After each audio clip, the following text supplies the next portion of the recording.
जय श्री कृष्णा दोस्तों। हमने 2 महीने पूरे कर लिए अपने इनकम टैक्स में भी, और ये हमारा तीसरा महीना चल रहा है।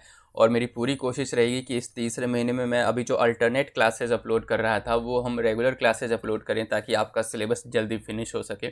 मैं ऐसा नहीं है कि सिलेबस जल्दी फिनिश करना है तो मैं जल्दी जल्दी कुछ भी पढ़ा दूँ। मेरी स्पीड वही रहेगी पढ़ाने की, ताकि मेरा जो मेन ऑब्जेक्टिव है आपको समझाना। अगर सिर्फ सिलेबस ही ख़त्म करना है तो फिर तो बहुत सारे तरीके हैं सिलेबस ख़त्म करने के और एग्ज़ाम क्लियर करने के। मैं बस चाहता हूँ कि आप अच्छे से रियल सेंस में आप ग्रेजुएशन की पढ़ाई करें, और आपको वो एक कॉन्फिडेंस आना चाहिए कि भाई हम ग्रेजुएट हैं। और एक ग्रेजुएट बंदे को बहुत सारी चीज़ें पता होती हैं अगर वो सही से अपने सिलेबस को पढ़े और सही से अपने सिलेबस के बारे में जानकारी रखे। अगर वो जनरल अवेयरनेस भी रखे अपने सिलेबस और अपने कॉन्सेप्ट, अपने टॉपिक्स के बारे में, तो वो काफ़ी दूसरे बच्चों से वो अलग ही रहेगा। तो दोस्तों, हम अपने पीजीबीपी के चैप्टर को कंटिन्यू कर रहे हैं और कोशिश करेंगे कि इसी मंथ में आपका सिलेबस फिनिश हो जाए और बहुत ही अच्छे तरीके से आप इसको रिवाइज भी कर सकें। तो जैसे कि पीजीबीपी में पहले ही बता चुका हूँ कि पीजीबीपी में जो इनकम है, बिजनेस से रिलेटेड इनकम होती है, उनको टैक्स किया जाता है। वो सेक्शन 28 में बहुत सारे चार्जिंग सेक्शन में बहुत सारे टाइप के बिजनेस इनकम बताए गए हैं। वो एक बहुत ही छोटा सेक्शन है, लेकिन सर इतना लेंदी चैप्टर और इतना बड़ा चैप्टर क्यों बन बन गया है ये पीजीबीपी का? वो इसलिए क्योंकि आपने एक बार पैसे तो कमा लिए, लेकिन अगर उस सारे पैसे पे गवर्नमेंट को टैक्स देना पड़ जाए तो फिर तो आप बहुत ज़्यादा टैक्स दे देंगे। इसीलिए आप चाहेंगे कि भाई मुझे खर्चे घटाने का तो राइट तो दो। मैंने 100 रुपये अगर रेवेन्यू है मेरी, 100 रुपये मैंने जनरेट किया है बिजनेस से, तो उसमें से 90 रुपये तो मेरा खर्चा है। वो खर्चा तो घटाने दो, लेकिन वो खर्चा कैसे घटाएंगे, कौन कौन से खर्चे घटा सकते हैं, कौन से खर्चे नहीं घटा सकते हैं, उसी पे ये पूरा का पूरा चैप्टर बेस्ड है। अगर पीजीपी के चैप्टर में देखेंगे, सेक्शन 28 को छोड़ के बाद बाकी जितने भी सेक्शन है सिर्फ और सिर्फ खर्चे घटाने के ऊपर है, डिडक्शन के ऊपर है कि मुझे सर इसका डिडक्शन ले लेने दो, मुझे इसका डिडक्शन चाहिए, मुझे इसका डिडक्शन चाहिए, ताकि आप अपने प्रॉफिट को कम कर सकें। 100 - 90 10 रुपये पे लाना है, या 100 - 95 5 रुपये पे लाना है आपको, तो वो लॉ के हिसाब से अगर आप डिडक्शन क्लेम करेंगे, लॉ के हिसाब से आप अपने खर्चे क्लेम करेंगे, तो अच्छा रहेगा। इनकम टैक्स में आप अच्छे तरीके से अपने आप को रिप्रेजेंट कर पाएंगे, अपनी रिटर्न फाइल कर सकते हैं। ऐसे तो अगर गलत ही करना है तो फिर हमने वो जो कॉन्सेप्ट पढ़ा था, tax evasion, tax management, tax planning, है ना, वो सब का कॉन्सेप्ट यहाँ हमेशा याद रखना है। हम जो भी करेंगे वो लॉ के हिसाब से करेंगे। तो पीजीपीपी में जो डिफरेंट सेक्शंस हैं, उनमें जहाँ जहाँ डिडक्शन मिली है, जैसे जैसे डिडक्शन मिली है, हम उसको फॉलो करेंगे। इसीलिए हम ये सारी नॉलेज ले रहे हैं कि सर मुझे खर्चा चाहिए, खर्चे का डिडक्शन चाहिए, तो सेक्शन 36 पढ़ लेते हैं, सेक्शन 37 पढ़ लेते हैं, सेक्शन 30 पढ़ लेते हैं, सेक्शन 29 पढ़ लेते हैं। वो हमने सारा पढ़ लिया। सेक्शन 32 हमने पढ़ा, डेप्रिसिएशन का जो सेक्शन है। अब देखने जा रहे हैं sir, amount not deductible under section 40A। मतलब अब हम क्या देख रहे हैं, वो कौन से अमाउंट हैं जो डिडक्ट नहीं होंगे, और वो क्यों नहीं होंगे, क्योंकि हमें तो डिडक्शन चाहिए, वही देख रहे हैं। 9.8 पेज नंबर है आपका ये 146, page number 146, 9.8, amount not deductible under section 40A। 40A में कहता है कि आपको मैं बताऊंगा कि कौन कौन से अमाउंट आप नहीं घटा सकते। ऐसा नहीं कि सब कुछ घटा लो, कुछ ऐसी चीज़ें जो आप घटा नहीं सकते। In the case of any assessee, the following expenses are expressly disallowed under section 40A। कुछ ऐसे खर्चे हैं जो डिसअलाउ हो जाएगा सेक्शन 40A में। Interest, royalty, fees for technical services और any other sum except salary, salary को छोड़ के, पेबल आउटसाइड इंडिया और payable to a non resident in India. मतलब इंटरेस्ट, इंटरेस्ट क्यों हम किसी को देते हैं? सर हमने उससे पैसा लिया होगा उधार लोन पे ना, तो उसको इंटरेस्ट देना। ओके। रॉयल्टी किस लिए देते हैं? सर उसने कोई फार्मूला डेवलप कर लिया होगा, उस फार्मूले को हमने यूज़ कर लिया, तो उस फॉर्मूले को यूज़ करने के बदले जो हमने उसको पैसे दिए, जो उसने पैसे हमसे चार्ज किए, उसी को तो रॉयल्टी कहते हैं। Okay. Fees for technical services, sir कुछ ऐसी सर्विसेज हमने उससे ली जो एक टेक्निकल सर्विसेज आ जाती है कि हाँ भाई मुझे ये सॉफ्टवेयर डेवलप करना नहीं आता, या फिर हमारे यहाँ जैसे कि एक छोटा सा एग्जांपल दूँ तो मेट्रो के कई जगह ऐसे कंस्ट्रक्शन के काम हुए जहाँ पे अंडरग्राउंड में कुछ स्पेशल पोर्शन को काटने के लिए विदेशों से कुछ मशीनें मंगवाई गई, तो उन्होंने एक टेक्निकल सर्विस प्रोवाइड की। कोई बंदा किसी चीज़ में फील्ड में एक्सपर्ट है, सर्विस प्रोवाइड करने में, तो वो टेक्निकल अच्छा सर आप हमने ऐसे लोगों की सर्विस ली है तो हमें इसके बदले जो उसको पैसा देना वो टेक्निकल सर्विस हो जाएगी। Okay sir. उसके फिर उन्होंने बोला कि interest, royalty, fees for technical services और एनी अदर्स, कुछ और भी, लेकिन सैलरी को छोड़ के। आप किसको दे रहे हैं? आउटसाइड इंडिया दे रहे हैं या फिर नॉन रेजिडेंट को दे रहे हैं, इसकी बात यहाँ पे हो रही है। If the following 3 condition are satisfied, the assessee, assessee का मैं, आप, क्योंकि आप अपने आप को मान के चलो कि आप बिजनेस इनकम कर रहे हैं, मैं बिजनेस इनकम कर रहा हूँ। किसी भी चीज़ को पढ़ना है ना तो अपने आप को सेंटर में रखो, अपने आप को उसमें रोल में रखो। जैसे किसी फिल्मों में होता है ना कि भाई कैरेक्टर होता है हीरो का या विलन का, ऐसे ही आप कुछ भी सब्जेक्ट पढ़ रहे हैं, कोई भी किताब पढ़ रहे हैं, तो उसमें आप अपने आप को लेके चलें कि मैं अपने आप को कैसे डेवलप करूँ, मैं हूँ तो मुझे क्या करना चाहिए।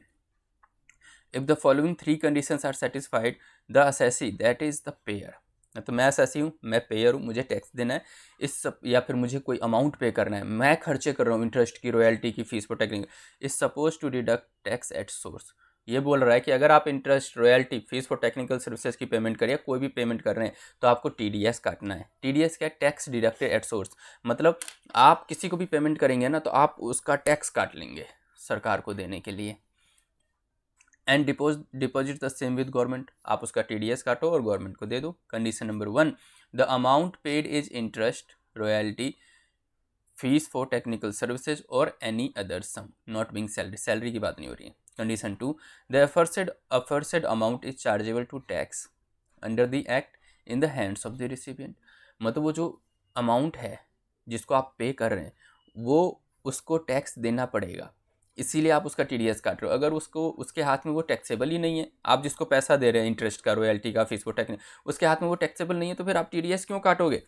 उसके हाथ में टैक्सेबल नहीं है तो TDS काटने की जरूरत ही नहीं है। उसके हाथ में टैक्सेबल है तभी तो आप उसका टैक्स काट लोगे, TDS काट लोगे। तो पहली चीज़ सर, आप पेमेंट कर रहे हो, ओके। सेकंड चीज़, जो पेमेंट जिस बंदे को कर रहे हो उसको भी टैक्स देना है, इसलिए आप उसका क्या करोगे? TDS काट लोगे। Condition number 3, the aforesaid amount is paid और payable outside India to any person, आप बाहर दे रहे हो, इंडिया के बाहर दे रहे हो किसी व्यक्ति को, और in India to a non resident, या इंडिया में ही दे रहे हो किसी नॉन रेजिडेंट को।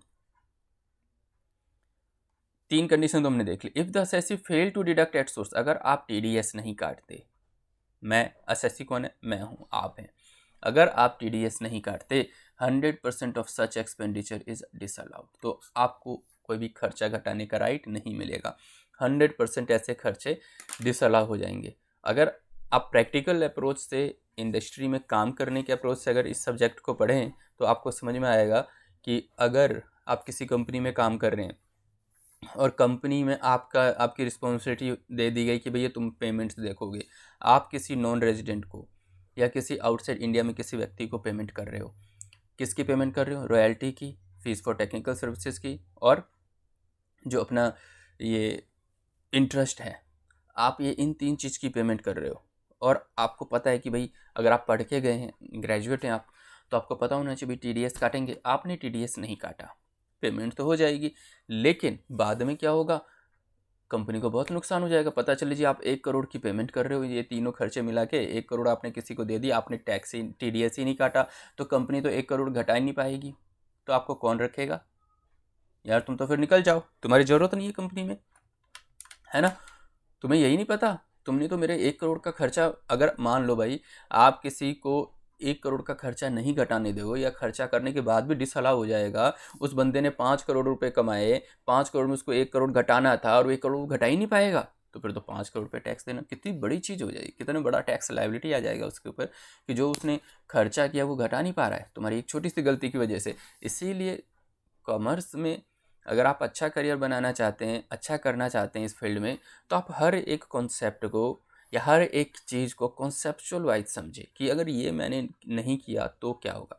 अब जैसे अगर आपको पता होगा ये TDS नहीं काटूंगा तो ये खर्चा डिसअलाउ हो जाएगा, पूरी कहानी पता है आपको, लेकिन अगर आपको अधूरा ज्ञान रहेगा, अच्छा TDS काटा, मैंने नहीं काटा सर, अब नहीं काटा तो क्या होगा, अभी हमें पता ही नहीं है, नहीं काटा तो क्या होगा, है ना?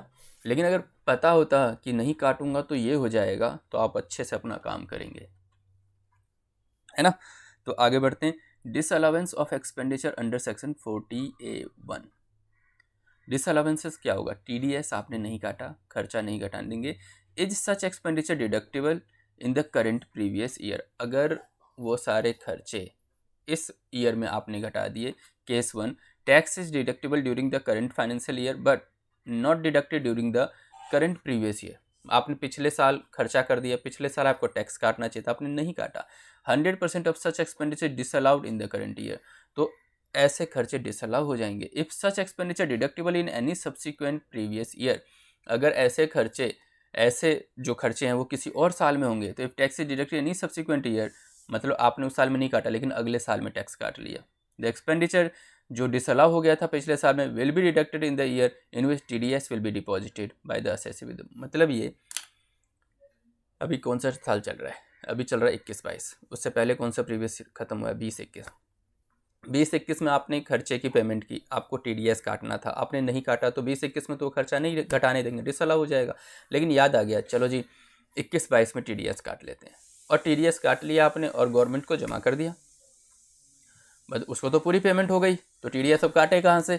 TDS अब अपनी जेब से दो। कोई खर्चा घटाना है ना आपको, तो TDS अपनी जेब से उसको दो और जमा कर दो गवर्नमेंट को, फिर आपको खर्चा इस साल में ले सकते हो। तो अब समझ सकते हो कि TDS अब आपकी जेब से जा रहा है। पहले आप TDS काटते किसी की पेमेंट से, अब लेकिन TDS अपनी जेब से जमा करो अगर आप 1 करोड़ का खर्चा क्लेम करना चाहते हो तो। Now case number 2, tax is deductible and is so deducted during the current financial year but it is not deposited on or before the due date of submission of return income under section 139(1). Tax आपने काट लिया, लेकिन TDS किसी का आपने काट लिया payment के टाइम पे, लेकिन आपने डिपॉजिट ही नहीं किया। रिटर्न फाइलिंग की ड्यू डेट से पहले तक आपने डिपॉजिट नहीं किया। अब ये सर 139(1) क्या है? 139(1) रिटर्न फाइलिंग की ड्यू डेट है। 139 में रिटर्न फाइलिंग की, इनकम टैक्स रिटर्न फाइलिंग की ड्यू डेट कहाँ लिखी गई है? 139(1) में। और 139(1) में रिटर्न की डेट है, और आप उस डेट से पहले तक आपने TDS जमा नहीं किया, आपने काट लिया TDS लेकिन आपने गवर्नमेंट को जमा नहीं किया, तो भैया डिसअलाउ हो जाएगा। 100% of such expenditure is disallowed in the current year. तो करंट ईयर में खर्चा डिसअलाउ हो जाएगा, लेकिन जिस साल में आप पेमेंट कर दोगे उस साल में खर्चा क्लेम कर लेना। If tax is deposited with the government after the due date, भाई ड्यू डेट के बाद आप दे रहे हो, after the due date submission of return the expenditure which is disallowed in current year will be deducted in that year in which tax will be deposited। तो आप उस साल में वो खर्चा क्लेम कर लेना जिस साल में आपने TDS गवर्नमेंट को दे दिया। तो दोस्तों ये बहुत ही अच्छा सेक्शन हमने पढ़ लिया है। वो है ये पेमेंट हम किसको कर रहे थे, इसमें आउटसाइड इंडिया कर रहे थे और नॉन रेजिडेंट को कर रहे थे। किस किस की कर रहे थे? इंटरेस्ट की, रॉयल्टी की और फीस फॉर टेक्निकल सर्विसेज की। हमने ये देखा सर अगर इसकी पेमेंट करें में TDS काटना है, और TDS अगर नहीं काटा तो हमें वो खर्चा डिसअलाउ, और जिस साल हम TDS काट के या TDS डिपॉजिट कर देंगे गवर्नमेंट को, उस साल में क्लेम कर लेंगे। अब आगे बढ़ते हैं। एनी सम पेबल इंक्लूडिंग सैलरी, वहाँ पे सैलरी को छोड़ के था, ठीक है ना। अब लेकिन हम क्या देख रहे हैं, कोई भी सम, कोई भी अमाउंट आप दे रहे हो, सैलरी ही का चाहे किसी को क्यों ना दे रहे हो, टू ए रेजिडेंट। अब यहाँ पे रेजिडेंट की बात हो रही है, इंडिया की बात हो रही है, चाहे वो इंडिया में हो या फिर आउटसाइड इंडिया, मतलब लेकिन रेजिडेंट हो, इंडिया का बंदा हो, नॉन रेजिडेंट की बात नहीं हो रही है। सेक्शन 40A(1)(a) पढ़ने जा रहे हैं। Disallowance of expenditure under section 40A(1)(a), आपने TDS नहीं काटा, अब आप किसको कह रहे हैं? रेजिडेंट को पैसा दे रहे हैं और आपको TDS काटना था, आपने TDS नहीं काटा, तो क्या होगा? सर अगर TDS नहीं काटा, tax is deductible during the current financial year previous year but not deducted during the current financial और प्रीवियस ईयर। मतलब ये कि प्रीवियस ईयर में काटना था, आपने नहीं काटा, तो खर्चा तो डिसअलाउ हो जाएगा लेकिन पूरा नहीं होगा। जैसे वहाँ पे 100% डिसअलाउ हो रहा था ना, यहाँ पे क्या होगा? 30% of such expenditure is disallowed in the current year. आपको TDS काटना था, TDS आपने नहीं काटा, आपने उसको पेमेंट कर दी, तो 100% डिसअलाउ नहीं होगा, आपका 30% डिसअलाउ है। मतलब 1 करोड़ की पेमेंट कर दी आपने, 1 करोड़ पे TDS नहीं काटा, 1 करोड़ का 30% 30 लाख डिसअलाउ हो जाएगा, 70 लाख आपको क्लेम मिल जाएगा। लेकिन सर नेक्स्ट ईयर में वो भी मैंने TDS जमा कर दिया, तो फिर ले लो, जो भी 30% का डिडक्शन, 30 लाख का डिडक्शन आपको पहले नहीं मिला था वो अब ले लो, वही चीज़ यहाँ पे लिखी गई है, if tax is deducted in any subsequent year, अगले सालों में, सब्सिक्वेंट मतलब अगले सालों में अगर आपने टैक्स काट लिया तो वो जो 30% है और आपने जमा भी कर दिया तो 30% क्लेम कर लो, ले लो आप। मतलब सर यहाँ पे 30 लाख का मुझे डिसअलाउ हो जाएगा और 70 लाख मैं क्लेम कर लूँगा, और यहाँ पे जो है अगर मैंने बाद में TDS जमा कर दिया तो 30 लाख का यहाँ डिडक्शन मिल जाएगा। केस 2, आपने TDS तो काट लिया लेकिन रिटर्न फाइलिंग की डेट जो 139(1) में जो रिटर्न की फाइलिंग की डेट है उस तक आपने TDS जमा नहीं किया, तो 30% से डिसअलाउ हो जाएगा, और वही 30 लाख जो 30% बनेगा वो आप यहाँ क्लेम कर सकते हो अगर रिटर्न फाइलिंग की डेट के बाद आप जमा करते हो। सेम कॉन्सेप्ट है, बट वहाँ पे 100% डिसअलाउ हो रहा था, यहाँ पे 30% डिसअलाउ होगा। लेकिन इसमें एक और रिलीफ है, इस वाले सेक्शन में रेजिडेंट है ना ये सारा, अगर रेजिडेंट देख लेते हैं, वैसे क्या होता है कि रेजिडेंट अगर रिटर्न फाइल कर दे और वो अपने उसमें टैक्स को कंसिडर कर दे तो आप बच सकते हैं डिसअलावेंस से। Relief applicable in section 41A when recipient has paid tax, आपने जिसको पैसा दिया है ना बिना TDS के, उस बंदे ने टैक्स पे कर दिया, वैसे तो उसको पे करना नहीं था, आप TDS काट करके उसको देते, लेकिन वो बंदा अच्छा निकला, उसने बोला यार तुमसे गलती हो गई, तुमने TDS काटा नहीं, कोई बात नहीं, मैं टैक्स दे देता हूँ गवर्नमेंट को, मतलब अच्छा बंदा निकला, तो आपको रिलीफ मिल जाएगा। In case of disallowance of section 40A(1)(a), ये रेजिडेंट की बात हो रही है, वो नॉन रेजिडेंट वाले सेक्शन की बात नहीं है। Relief is applicable in case 1 default if recipient has paid the tax, recipient ने टैक्स पे कर दिया, in such a case it shall be deemed that the payer has deducted and paid the tax on such amount and the date of payment shall be assumed as the date when return of income is furnished by the resident recipient। मतलब अगर recipient ने अपनी return file कर दी तो मान लिया जाएगा कि आपने जो उसको पेमेंट की है आपने उसको TDS काट के किया है, और आप फिर 100% का डिडक्शन ले सकते हो। लेकिन कंडीशन क्या है, आपने जिसको पैसा दिया है वो बंदा टैक्स जमा कर दे गवर्नमेंट को। क्लियर है? ऐसा नॉन रेजिडेंट के केस में नहीं है, और ऐसा उस केस में भी नहीं है जब आपने TDS काट लिया और रिटर्न फाइलिंग की डेट तक आपने TDS जमा नहीं किया। भाई ये तो उस केस में रिलीफ मिलेगा जब आपने TDS ही नहीं काटा। आप सोचो, आपने किसी को पैसा दिया, आपने उसका TDS भी काट लिया, और आप फिर उससे उम्मीद करते हो भाई तू अच्छा बन जा, तू ऐसा कर, तू ना टैक्स जमा कर दे गवर्नमेंट को। बोलेगा भाई मेरा क्यों नुकसान कर रहा है, तूने मेरा TDS काट लिया। यार अगर तूने मेरा TDS नहीं काटा होता तब तो मैं सोच सकता था कि चल तेरे से गलती हो गई है, मैं टैक्स जमा कर देता हूँ ताकि तेरा 100% खर्चा तुझे अलाउंस मिल जाए। लेकिन इस केस में तो तूने मेरा TDS काट लिया, मैं क्यों अपनी जेब से टैक्स जमा करूँ। जा भाई तू अपना जमा कर, और तेरे डिसअलाउंस से मुझे उससे कोई फ़र्क नहीं पड़ेगा। ठीक है, नाउ आगे बढ़ते हैं। Amount paid to a non resident for a service where equalisation levy is payable. दोस्तों ये इक्विलाइजेशन लेवी क्या होता है, जैसे कि बहुत सारे फॉरेनर्स ऐसे हैं जिनका परमानेंट इस्टेब्लिशमेंट इंडिया में है ही नहीं, जैसे कि आप गूगल की बात कर सकते हैं, अमेजन की बात कर सकते हैं, जो लोग बाहर से ही पूरी सर्विसेज दे रहे हैं, ऑनलाइन प्लेटफॉर्म के को यूज़ करते, फेसबुक है बाहर से दे रहे हैं, तो उन पे ये कर दिया कि भैया आप इन लोगों को पेमेंट करोगे ना, हम लोग यूज़ करेंगे ना अमेजन की सर्विसेज या फिर फेसबुक की सर्विसेज, एडवर्टीजमेंट की सर्विसेज होती हैं, तो हम इक्विलाइजेशन लेवी काटेंगे। हम क्या करेंगे, इक्विलाइजेशन लेवी अमाउंट काट लें। अगर आप नहीं काटते हो तो क्या होगा, तो उस केस में डिसअलाउ हो जाएगा। Where equalisation levy applicable for specified service is deductible but not deducted, आपने नहीं काटा या डिडक्ट कर लिया लेकिन रिटर्न फाइलिंग की डेट से पहले तक जमा नहीं किया, any amount paid to non resident will be disallow, तो वो डिसअलाउ हो जाएगा। जिस पे आपको इक्विलाइजेशन लेवी डिडक्ट करना था और आपने नहीं किया, आपने नहीं डिडक्ट किया या डिडक्ट कर लिया, गवर्नमेंट को जमा नहीं किया, तो ये खर्चा डिसअलाउ हो जाएगा। However it will be allowed in the year in which such levy is deposited, लेकिन ये खर्चा तब आपको अलाउ हो जाएगा जिस साल में आप जमा कर दोगे।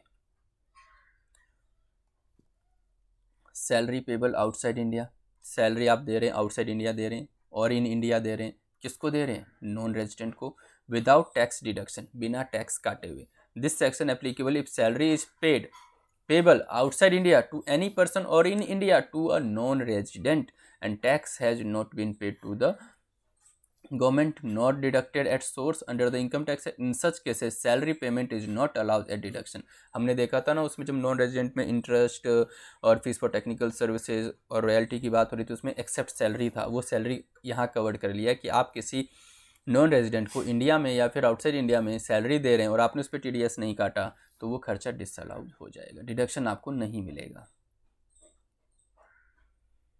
Fringe benefit tax, income tax, dividend tax, wealth tax including penalty, fine, interest, these taxes are not deductible while computing income from business और प्रोफेशन।